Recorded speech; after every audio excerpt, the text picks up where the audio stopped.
docs, and this is where it gets relevant, there is one man that is named as being the person that can do the cleanups, right? This is the guy that you are supposed to call if you get into any sort of a scenario. So in these docs, it says, Mr. Combs instructs his staff to always contact Mr. Muhammad, that is Fahim Muhammad, if they are ever pulled over by the police in Miami or California. And upon information and belief, this is regarding the shooting that took place at Chalice Recording Studios. Again, he is alleging that Diddy and his son shot someone. And after that shooting, the documents say explicitly that Mr. Muhammad spoke with the LAPD after G was shot at the recording studio. The LAPD was in the recording studio and witnessed the blood in the restroom, and they went with the bogus claim that the shooting of G occurred outside of the studio. This was all thanks to Mr. Muhammad's connections within law enforcement. So again, what we are seeing there is that you call this guy and this guy will make it disappear, and the media will report whatever the incident is in a capacity that covers up the crime, allegedly. Well, guess what, ladies and gentlemen? The cleanup guy, Mr. Fahim Muhammad, was also on the scene when Michael Jackson died. So I want to introduce you to and allow you to listen to Ian Carroll. He's an independent journalist that is investigating everything that is going on, and he explains that connection that Fahim has with Michael Jackson. Take a listen.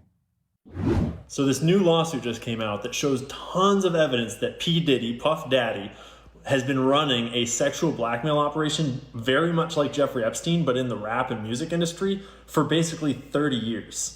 And in that lawsuit, we learned that his head of security while he's running the sexual blackmail ring is this guy named Fahim Muhammad, who before working for Diddy was the head of security for Michael Jackson when he was only 21. And he was one of the first people on the scene when Michael Jackson died. And before we go to Michael Jackson, the most important part of the Diddy case to bring across is the fact that the record executives at the very top knew what P. Diddy was doing. They were attending the parties with underage girls where they were spiking drinks. They were deeply involved in Diddy's personal life, and all evidence points to them supporting his operation, or at the very least turning a blind eye to it.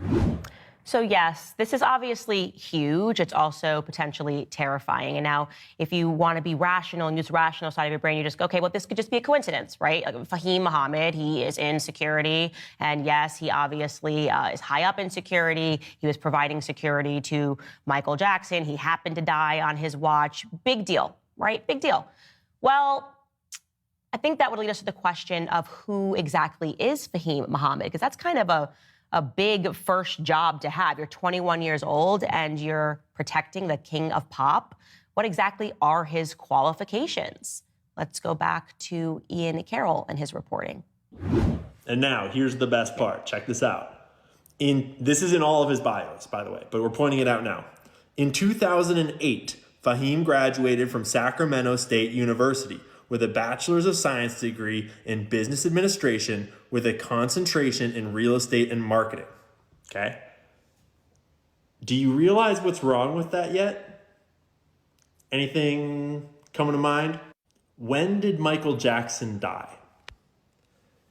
June 25th, 2009. Jackson died from cardiac arrest caused by a propofol and benzodiazepine overdose, caused by his doctor, apparently. Hold up. Hold the phone. Pause. Why is a dude who just graduated college last year with a business and real estate degree the head of security for the king of pop, for Michael Jackson, the most famous musician of all time?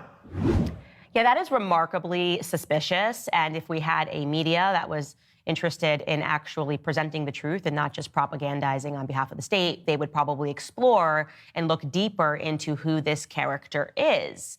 But of course, that's not what the media does. Instead, they are meant to convince people of certain narratives. And like I said in the past, I've been a victim to that. I was obviously very young when everything was going on with Michael Jackson, and I believed the media, which is why I was kind of stunned to kind of go back and revisit the Michael Jackson case. And Ian has extensively unpacked that, revealing, and I did not know this, maybe perhaps because the media wasn't interested in telling us the end result.